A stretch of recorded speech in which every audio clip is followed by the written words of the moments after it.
Okay, good afternoon, everyone. We're about to head back to America, so haniftar mechaveroi al yiftar ela b'dvar halacha. If you take leave of your friend, you have to take leave from a dvar halacha. So I feel very close to this community. You're all my dear friends.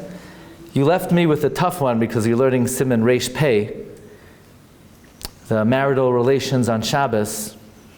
It's very interesting. The Bir Halacha brings in Reish Mem Beis on the pasuk from this week's parsha is Chayi Sarah.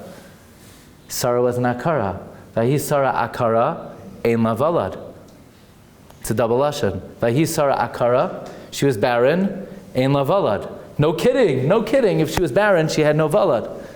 So the Mekubalim derive from here that even if someone's an akara, if someone's wife's an akara, or a zakena, or it's the time of the month they can't get pregnant, the mitzvah of oina still applies, because every time one's mekayim the mitzvah, you produce neshamas kadoshais. So that's derived from Sarah Imeinu. Now, first, I wasn't sure what they're learning here. They said maybe basar b'chalav, but I wasn't prepared to give a shir on Siman Reish Pei. But I do want to share with you. I want to connect Parshas Chayi Sarah to Mishnah Berura. You say, what? Parshas Chayi Sarah to Mishnah Berura? It's very simple. Sarah lived 127 righteous years. That's why 127? Kulam shavim l'taiva. They're all equally good. That's why in Mishnah Berura, Chelek Aleph, there are 127 simanim. Kulam shavim l'taiva. They're all equally good. Now you should know, Rabbi Yaakov Emden says that when the Mechaber put together the simanim of Shulchan Aruch, he did so Baruch HaKodesh. Because many of the simanim allude to the subject matter of that siman.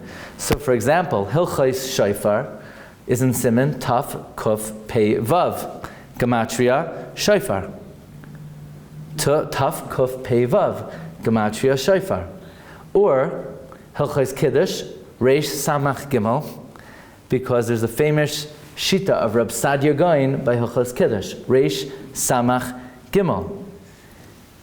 I was once at a shir given by Rabbi Yitzchak Yosef, and he asked, does anybody know where in Shulchan Aruch Hilchos Dagim is? Hilchos Dagim. And I was learning Yoreh De'ah at the time, and nobody remembered. I was Hilchos Dagim. He said, you don't know? It's Siman Pei Gimel, Rashi Tevois, gefilte fish. So from there I learned that you could even make simanim b'derech tzachos, in a humorous way. So I always remember, Hilchos Slichos is in Siman Taf Kuf Pei Aleph. Why? Taf, it's a tough time of the year. Kuf Pei Aleph, and you need a lot of coffee. So that's how you remember. Actually, Rabbi Chil Michal Stern brings that if you add up the Gematria, Arachayim, Yoreh De'ah, Even HaEzer, Choshen Mishpat, the gematria of those four expressions is the sum total of all the simanim in the Dalet Chalkei Shulchan Aruch. So there are a lot of interesting ramazim. For example, Hilchos Shnayim Mikra ve'Echad Targum is in Reish Pei because it's Davar Rafeh B'Yadeinu. What? What's your Reish Pei? Remind me. Mezuzah. Okay. Now this is a good one. Amalek is Gematria 240. Hilchos Kibud Avayim is also Reish Mem in Yoreh De'ah. It's also Hilchos Tashmish Hamita in Arachayim, because the Papa Rebbe would say that if you want your children to respect you, it's a good idea to have the right kavanas from the onset. So the Siman Reish Mem in Arachayim is connected to Siman Reish Mem in Yoreh De'ah. So I'll just end off regarding the chashivas of learning Mishnah Berura. That's the Seder over here, Mishnah Berura.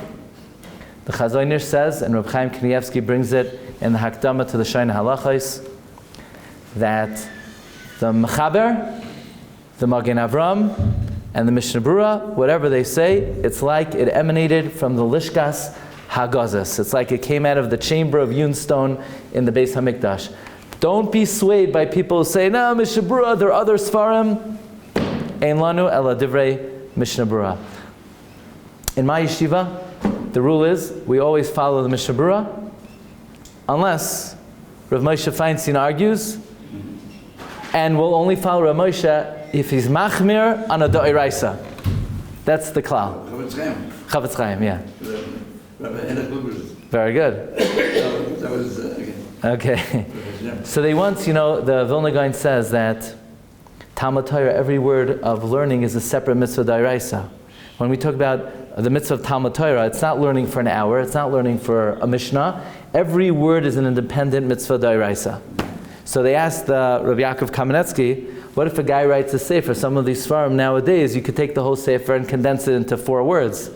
People get very wordy. So Rabbi Yaakov says, you can only say that every word of learning is considered a separate mitzvah if every word was written b'diyuk mamish. It has to be written precisely. So I asked Rabbi Yaakov, what's an example of a sefer where every single word is written b'diyuk mamish? It's printed in Hakdama L'Emes Yaakov. Rabbi Yaakov said, Sefer Mishna Berura. So what better limud could there be than learning Mishna Berura? Many people think that, if you want to have a real relationship with Hashem, you have to learn mystical stuff and machshava. The Arizal says, the ikar kesher you have with HaKadosh Baruch Hu, you want to be, the Torah is your waf. I already learned the accent. I'm here in South Africa, and the Torah is your waf, which means in America we call her our wife. Yeah? If you want the Torah to be your waf, not your kala. Everyone's Torah is their kala. Torah tziva lanu Moshe, Meir shal tikim Moshe ela me'oirasa. The Torah is your bride, but if you want to make her your waf, you know what you have to learn? Halacha. The Ari says, halacha is oisios hakala. If you want to be really consummate your marriage with the Torah, the deepest relationship with Torah is limud halacha. So ashrecha v'toiv lach, ashrecha ba'olam hazeh, v'toiv lach la'olam haba. I wish I had more time, but it's a pleasure being in this really makam kadosh, in this tremendous community. And until next time, you should be zoicha to complete the 6 chalakim of the Mishnah Berura, to know it well, and lomod ulamed lishmar v'lasos. Thank you very much. Gayach.